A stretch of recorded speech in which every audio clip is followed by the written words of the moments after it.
Hello, my most amazing artists. Today we are making our Chihuly inspired pieces, and hopefully you already thought about what colors you might use, whether they're cool, kind of like ice and his ice sculpture, or warm and kind of like his fire sculpture, or you want to just do rainbow or something like that. It's up to you what you do.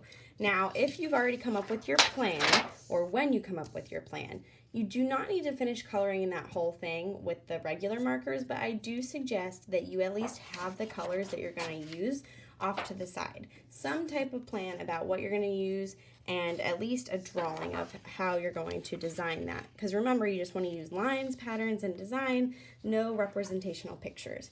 Now, you are welcome to hold that plastic over there. You're going to ask me for the plastic after you show me your plan.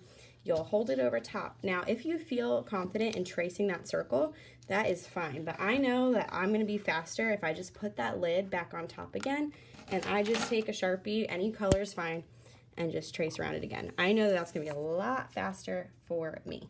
Now, also make sure, which I didn't do just now, that your lid is centered on there. You wanna make sure that the lid fits on there. Now, we're gonna be cutting them out, so it's fine if you don't get it quite right, and we're gonna be using heat to change it anyway, so my circle was not perfect. It's okay. All right.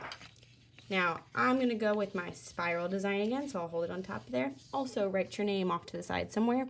You can use the side to plan, to test out colors, to maybe write down what colors you were using if you don't finish today, so next time you know. I'm going to go around with my spiral. And then I'm going to start doing, I changed my idea for my design. I was just trying to show you a few others before. I'm going to do one that's kind of tie-dye, because I had a lot of students ask me about this one. If you want to show one that's a little bit like tie-dye, I just actually go zigzag over top of that spiral, back and forth, all the way through.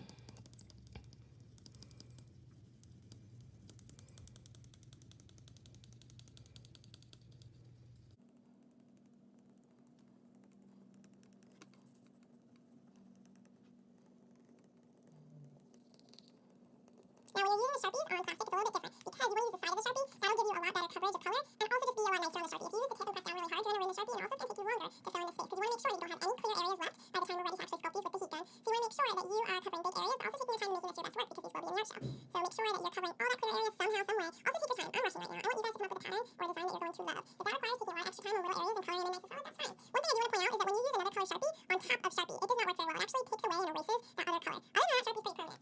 But